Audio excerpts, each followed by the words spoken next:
성경 사도행전 14장 같이 공부하시겠습니다. 14장은 1차 전도여행의 이제 뒷부분 이야기가 나오고 있고요. 또 평이하게 금방 정리하실 수 있을 것 같아요. 이제 이고니온으로 넘어가면서 이야기가 나오는데, 이제 이고니온에서 이 두 사도라 함은 이제 바나바와 바울인데, 요거는 좀 우리가 생각을 해봐야 될 것 같아요. 이게 원문에서도 지칭하는 단어가 사도가 맞느냐, 이거는 좀 생각해 볼 필요는 있더라고요. 근데 이제 제가 헬라어나 이런 원어에 익숙하지 않다 보니까 그냥 일반적인 우리 영역본 같은 경우에는 사도라고 써있지 않거든요. 근데 이제 한국어 성경에는 사도라고 써있어서 번역할 때 사도라고 한 이유가 있을 텐데, 제가 찾아본 원어 성경이나 영역본 성경들은 사도란 단어가 없더라고요. 그거만 그냥 알고 계시면 될 것 같고, 그래서 유대인의 회당에 들어가서 바울과 바나바가 말을 하니까 유대와 헬라의 허다한 무리가 믿었다라고 하면서 유대인과 이방인 모두에게 복음을 전하고 있는 모습으로 시작을 해요. 그런데 이 순종치 않는 유대인들이 있었어요. 이 말씀을 거절하는 유대인들. 이들은 또한 이방인들을 선동해서 이제 그리스도인들에게, 바울과 바나바에게 어떤 악감정을 품게 만드는 어떤 괴계를 부리고 있었죠. 그러니까 이제 두 사도가 오래 있어 주를 힘입어 담대히 말하니, 이렇게 이야기가 나와요. 즉, 이렇게 유대인들이 이방인들을 선동해서 복음을 방해하고 있었기 때문에 사도들이 좀 더 머물면서 하나님 말씀을 전하게 되고, 그때 이 표적과 기사가 함께 나타나게 되는 거죠. 사실 이 표적은 그러니까 우리에게 알려주는 바가 분명하죠. 하나님께서 이 바울과 바나바와 함께 하셨고, 이들을 통해서 하나님의 일을 하시고 계시다는 것, 그리고 이 이방인들에게 복음이 나가는 것, 이 문제 또한 확실한 정당성이 있다는 것을 하나님이 인정하셨다는 뜻이 되겠죠. 그래서 우리가 표적 자체가 어떤 굉장히 중요한 문제는 아니에요. 우리가 표적을 본다고 해서 무조건 믿는 것도 아니거든요. 여기 보시면 이걸 다 봤는데도 성내 무리가 나뉘어서 유대인을 쫓는 자가 있고, 이 바울과 바나바를 쫓는 자도 있다고 하죠. 그러니까 표적과 기사가 자체가 중요한 건 아니에요. 그런 일들은 하나님께서 복음을 증거하는 데 도움을 주시기 위해서 하나님이 허락하신 것이고, 우리는 표적과 기사보다 사실 그 표적과 기사와 함께 있었던 진리의 말씀, 그것에 우리가 집중을 해야 되는 것이고, 바울과 바나바가 전하는 복음이 확실히 하나님의 말씀이다라는 것을 보여주는 의도로 사용이 되고 있는 거죠.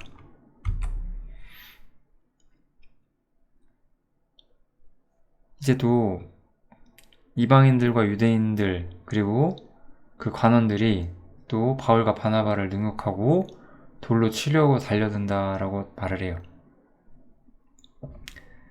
이걸 알고 이제 바울과 바나바가 이제 도망치는 장면이 나오고 있고, 그래서 또 도망가서 거기서도 복음을 전하는 거예요.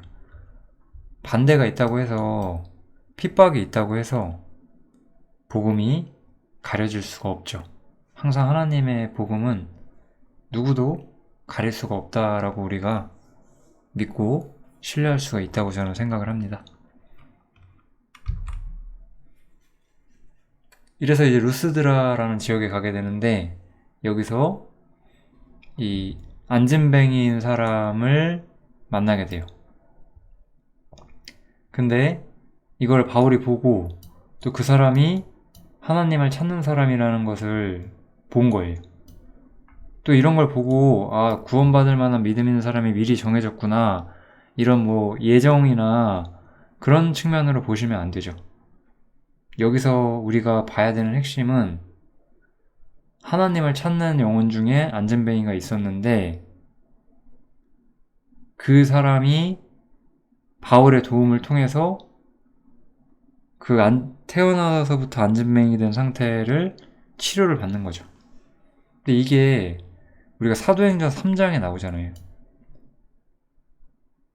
사도행전 3장에서 베드로가 유대인 안전뱅이를 일으켜 세우죠. 이게 동일한 역사가 있었다는 거예요.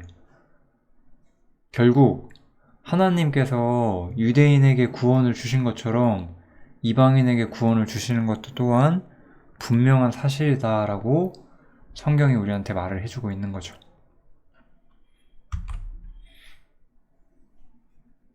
이렇게 하나님의 복음이 이방인들에게 전해지고 있었어요. 근데 여기 사는 사람들이, 이 사람들은 이제 사실 그리스 로마 신화에 나오는 신들을 섬기고 있었죠. 이 바울이 행한 일을 보고 이 사람들이 소리를 지르면서 말을 해요. 신들이 사람 형상으로 우리 가운데 내려왔다, 이렇게 말을 하면서 바나바는 스스라고 하고 바울은 허메라 한다라고 나오죠. 스스는 이게 아마 이걸 거예요. 이 제우스인데, 제우스를 옛날 이 음역을 할 때 스스로 번역을 한 거죠. 허메는 헤르메스라고 해서 또 제우스 말고 또 그쪽 동네의 신 중 하나예요. 그래서 이 사람들은 우상숭배자들이었고 바울과 바나바를 어떤 자신들이 섬기는 신이 내려오셨다, 이렇게 어리석은 생각을 하고 또 그들에게 제사하려고 몰려든 거죠. 이게 참 얼마나 답답한 일이에요. 바울과 바나바가 이 광경을 보고 굉장히 통회하면서 바나바와 바울이 옷을 찢고 무리 가운데 뛰어들어가서 소리질러 가로되 라고 하면서 다시 복음을 증거하기 시작을 해요. 여러분이요, 어찌하여 이러한 일을 하느냐? 우리도 너희와 같은 성령을 가진 사람일 뿐이다. 이제 너희에게 복음을 전하는 이유는 여기서부터 시작을 하죠. 이러한 헛된 일을 버리고 천지와 바다와 그 가운데 만유를 지으시고 살아계신 하나님께서 돌아오라 라고 이야기를 시작하고 있어요. 사실 지금까지 복음을 전할 때 유대인이든 아니면 이방인이든지 간에 회당에서 복음을 전했어요. 유대인의 회당이죠. 이 회당이라는 것을 우리가 좀 생각을 해봐야 되는데요. 이 회당이라는 것은 하나님을 믿고 유대교라는 질서 속에서 유대교 그 여호와 하나님을 섬기는 신앙이 예루살렘에만 있었던 것이 아니에요. 이렇게 그 고대 아시아 지방이죠. 터키 지역, 그쪽에도 이런 유대인의 회당들이 많이 있었어요. 왜냐하면 이스라엘이 멸망한 이후로 이스라엘이 흩어져 살았고 그들은 흩어져 살았지만 거기서 회당을 짓고 모였기 때문에, 그리고 이 회당에서 하나님을 믿는 이방인들도 같이 있었거든요. 그래서 기본적으로는 회당에서 복음을 전해왔었어요.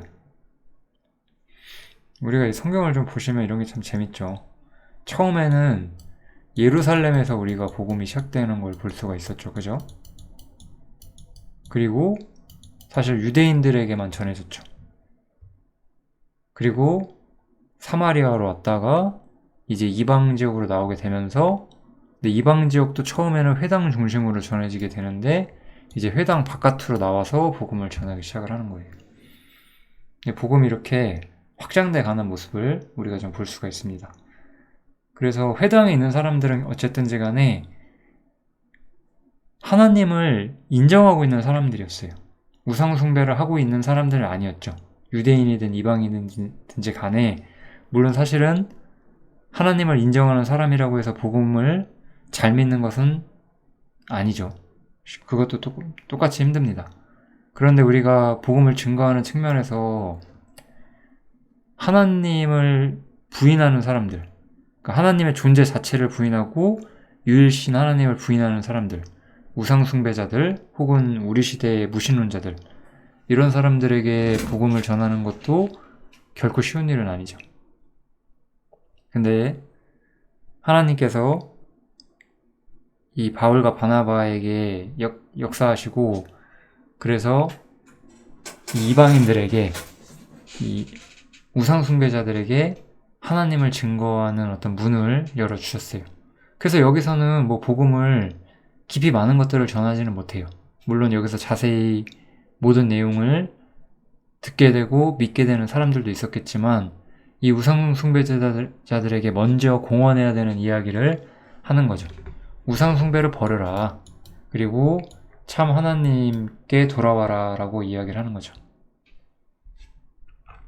참 이런 것도 굉장히 주목할 만한 장면이다. 저는 그렇게 생각이 듭니다. 그러면서 하나님에 대해서 이야기를 하면서 하나님께서 지나간 세대, 이 이스라엘만을 선택하시고 이스라엘 가운데 계셨던 구약시대를 말하는 거죠. 그때에는 하나님께서 이방 족속들이 우상 숭배하는 것을 묵인하고 계셨다. 참 이 말을 참 어렵다고 저도 생각이 들어요. 그러면 이들이 우상 숭배했어도 되느냐? 그런 뜻은 아니죠. 이것이 그런 뜻을 의미하는 건 아니에요. 그러나 이스라엘 바깥에도 하나님을 진실히 믿고 유일신의 존재를 인정하고 진실로 신을 찾는 사람들에 대해서 하나님께서는 자신만의 치리가 있으셨다. 우리가 그렇게 봐야 될 것 같고요. 그렇죠. 그렇기 때문에 뒷부분에서 이렇게 말씀을 하시는 거죠. 그러나 자신을 증거하지 아니하신 것이 아니다 라고 하면서 하늘에서 비를 내리시고 결실기를 주시고 음식과 기쁨으로 사람에게 기쁨을 주시고, 즉 사람이 얻는 모든 것들이 하나님께서 주신 것이다 라는 것을 이야기를 하면서 그 양심에 호소하고 있는 거예요. 너희가 그런 우상숭배를 한다고 해서 무엇을 얻을 수가 있느냐. 세상에 비를 내리시고 열매와 어떤 땅의 소산들, 그런 것들을 너희에게 주시고 음식과 기쁨과 세상에 있는 여러 가지 즐거움들을 허락하신 존재가 누구겠느냐. 그분이 바로 하나님 아니시냐라고 말을 하는 거죠. 그래서 구약 세대 때는 어쨌든 이스라엘에게만 하나님이 증거되고 있었기 때문에 이방인들을 향한 어떤 확고한 문이 보이질 않거든요, 성경에서는. 그들에 대한 하나님의 어떤 공의로운 치리가 있다라고는 우리가 생각할 수 있겠지만 어떤 공개적인 방식이 없었어요. 그렇지만 이제 하나님께서 예수를 통해서 구원의 길을 여셨기 때문에 이제 더 이상 우상숭배를 허용하지 않는다. 그러니까 모든 이방인들도 하나님 믿어야 한다라고 이야기를 하는 거죠. 이렇게 하면서 이제 모든 민족으로 복음이 흘러가기 시작을 하는 거예요. 왜냐하면 모든 우상숭배는 다 가치가 없고 이제는 누구나 다 한 분 하나님만을 섬겨야 하기 때문에 그런 거죠. 이렇게 양심에 호소하면서 우상숭배자들에게 복음이 전해지는 장면을 우리가 지금 볼 수가 있습니다. 이 유대인들이 참 대단해요. 이 대적하는 유대인들이 안디옥과 이고니온에서 또 쫓아왔어요. 그래서 바울을 돌로 쳐서 죽이려고 했죠. 근데 실제로 죽진 않았어요. 다행히도. 이때 아마 셋째 하늘을 본 것 같아요. 바울이 자기가 돌에 맞고 쓰러졌을 때 그 셋째 하늘을 봤다라는 말을 하는 걸 봤을 때 아마 이 장면을 말하는 것이 아닌가. 그렇게 생각이 듭니다. 뭐 아닐 수도 있겠죠. 뭐 이 부분은 그냥 그런 게 아닌가 생각을 할 뿐이고 크게 우리가 생각할 필요는 없을 것 같습니다. 아무튼 이렇게 유대인들의 지속적인 박해가 있었고 그 박해 가운데서도 바울과 바나바는 계속해서 복음을 전했어요. 그래서 이제 13장, 14장에 있는 이야기가 사실 좀 정리를 해보면 이렇게 되는 거예요. 우리 13장에서 이렇게 안디옥에서 출발을 하죠. 실루기아로에서 살라미아 바보를 지나서 이렇게 지금 이제 이고니온에서 있었던 일들이 나오죠. 여기서 아까 박해를 받아서 이렇게 도망왔잖아요. 더베 쪽으로. 그 다음에 이제 더베에서 이제 돌아가면서 다시 말씀을 가르쳐요. 그래서 이 13장, 14장 내용이 그 바울의 1차 전도 여행이에요. 대부분 성경책들을 뒷장에나 앞장에 이렇게 구약 성경의 지도가 있고 바울의 1차 전도 여행이라는 아마 지도들이 많이 있으실 거예요. 제 성경책에도 이 지도가 있긴 한데 이렇게 한번 보시면 될 것 같아요. 지금 이 지역이 이게 이제 지중해잖아요. 지중해 이쪽 지역이 지금 이만큼 여기가 다 터키예요. 터키. 현재 터키 지역이고 그래서 바울 사도가 이 지역에서 1차 전도여행에서 많은 일들을 했었다라는 걸 볼 수가 있죠. 뭐 돌아오는 길에도 여러 가지 에피소드가 있지만 제가 그냥 핵심만 이야기를 하면 이제 돌아오는 길에는 제자들의 마음을 굳게 했다라고 이야기를 해요. 즉 우리가 돌아오는 길을 보면 처음에 복음을 전했던 길을 어느 정도 겹쳐서 오잖아요. 이 구브로 섬, 사이프러스 섬을 말하는 거죠. 이 사이프러스 섬을 제외하고는 대부분 다 다시 거쳐오기 때문에 돌아오는 길은 제자들을 마음을 굳게 하고 믿음에 거하라 권하고 그러니까 교회를 섬기고 목양하는 일을 했다라고 우리가 보면 될 것 같습니다. 그리고 용기를 북돋아 주는 거죠. 우리가 하나님 나라에 들어가려면 많은 환난을 겪을 것이다. 그렇게 말을 하죠. 우리는 이런 말씀을 보고 항상 도전을 받아야 된다고 생각을 해요. 비록 우리가 이런 시대가 아니기 때문에 뭐 박해를 받진 않을 거예요. 현실적으로는. 그런데 꼭 박해만이 환난은 아니죠. 결국 환난이라는 것은 이 세상은 하나님과 역행하는 것이고 그 역행하는 세상과 우리가 맞서는 것 자체를 말하는 거잖아요. 지금 사실 그리스도인들을 정신 못 차리게 하는 건 세속성이죠. 세속성. 저는 이게 제일 문제라고 생각을 합니다. 많은 그리스도인들이 정신 차리지 않고 세상 사람들하고 똑같이 사는 거예요.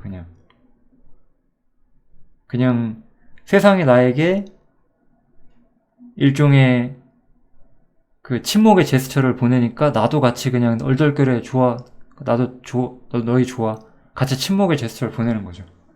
하나님과 세상은 원수인데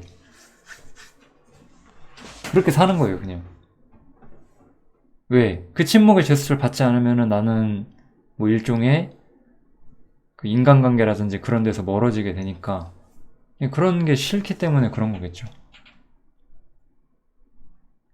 그런 작은 환란이 사실 싫으면 안 되는 거죠. 우리는 세속성에 빨려 들어가면 안 돼요. 왜냐면 우리는 하나님의 말씀을 전하고 그 믿음에 거하고 마음을 굳게 해야 되는 사람들이고 그로 인해 우리 삶에 어려운 일이 닥치더라도 우리는 하나님 나라에 들어가고자 그러한 일들을 지나와야만 한다라고 이야기를 하는 거죠. 그 다음에 이제 일꾼을 세우는 일도 좀 지원을 해줘요. 각 교회에서 장로들을 선택해서 금식 기도하면서 저희를 그 믿음 바 주께 부탁하고 요것도 조금 우리가 생각해 봐야 되는데요. 사도행전 7장 보면 사도들이 장로를 자신들이 원하는 사람을 고른 건 아니거든요. 그 사람들이, 여러 형제들이 추천한 사람들에게 안수만 해줬을 뿐이잖아요. 여기서도 바울과 바나바가 직접 세웠다라고 볼 수는 없고요. 교회의 필요에 의해서 세웠고 그들에게 권위의 일부를 부여해 주었다는 뜻이고, 장로는 사도가 아니죠. 그죠? 장로는 집사 쪽에 가까운 직분이고 성도들을 도와주는 역할을 하는 사람들인 것이고, 이들은 사도적 권위를 가지고 있지 않습니다. 그리고 이렇게 장로를 선택하고 세우는 데 있어서 금식과 기도를 했다라는 표현이 나오죠. 금식은 항상 자기 부인을 상징하는 거예요. 자기 부인. 근데 특히 어떤 측면이냐면은 육신적 필요를 거절하는 것을 말하는 거죠. 기도는 하나님께 의지하는 것을 의미하잖아요. 그러니까 이 하나님의 일꾼들, 각 지역교회를 돌아볼 그런 봉사자들을 세울 때 사람의 눈을 보지 않고 하나님께 의지하고 사람의 필요에 의해서 세우는 것이 아니라 금식하면서 육신의 필요나 인간적 필요가 아니라 하나님의 뜻에 맞춰서 그런 일을 하려고 했었다. 우리가 그 정도까지 생각하면 좋을 것 같습니다. 그리고 그들을 무엇라고 말하죠? 여기 저희가 이 장로들이잖아요. 이 사람들을 그들이 믿고 있는 바 주님께 부탁한다라고 하면서 여기서 중요한 것은 장로들이 교회를 돌본다는 측면이 아니었어요. 바울 사도는 모든 것을 주님께 위탁하고 있는 거예요. 그런 것이 우리가 교회를 바라보는 우리의 눈인 거예요. 이 구절은 굉장히 좀 교훈을 우리가 받을 만합니다. 왜냐하면 사람들은 교회 안에 있는 사람에게 너무 집중을 해요. 사람은 별거 아니거든요. 아무것도 아니에요. 이것은. 우리가 결국 교회를 세우시고 교회를 인도하시고 교회를 지키시는 분은 하나님 뿐이라는 걸 알아야 돼요. 제가 교회의 어떤 여러 문제들에 깊이 관여하지 않잖아요. 일반적으로. 우리 함께 하시는 형제님들은 다 아시잖아요. 제가 할 일이 아니에요. 그것은. 저는 말씀을 전하는 데 있어서 이 말씀 전하는 봉사가 나에게 정말로 내가 해야 되는 의무라고 생각을 하거든요. 그래서 제가 하고 있는 거예요. 언젠가 이 의무가 필요 없어지면 저는 안 할 수 있어요. 그만큼 아무것도 아닌 거예요, 이거는. 말씀 전하는 사람이 이렇게 형제들 따다닥 세우고 일반적으로 우리가 상상하는 교회의 모습 있잖아요. 그런 게 아니에요, 교회라는 것은. 겸손하지 않은 거죠, 그런 식으로 한다는 거는. 그런 데서는 되게 기도하면서 사람을 세운다고 하지만 결국 금식하지 않잖아요. 인간적 필요, 그런 것들에 따라 사람들을 세우잖아요. 그러니까 결국은 말 잘 듣는 사람, 또 교회의 의지에 잘 따라주는 사람, 그런 사람들을 또 세우게 되고 자기 사람들로 채우게 되는 인간적인 형태의 모습이 되는 거죠. 교회의 일은 그런 식으로 일어나는 것이 아니에요. 바울 사도는 자신이 기쁨을 돕는 자일 뿐이라고 했어요. 사도도 그렇게 말하는데 우리가 뭐라고 그 이상의 자리를 취하려고 할 필요가 있을까요? 우리는 그런 일들 하는 것이 아니고 우리는 봉사를 하는 거예요. 봉사. 사도 시대가 끝난 이후에는 말씀 전하는 자가 있고 복음 전하는 자가 있고 목사와 교사가 있어요. 목양하는 자죠, 목사는. 그들은 다 봉사하는 사람들이에요. 그들이 어떤 하나님이 주신 은사를 일부 사용하고 있음에도 그 모든 사람들에겐 사도적 권위가 없어요. 왜냐하면 성경이 완성됐기 때문에 성경이 완성된 이후에는 어떤 사도적 권위를 가지고 일을 하는 사람이 있을 수도 없고 있어서도 안 되죠.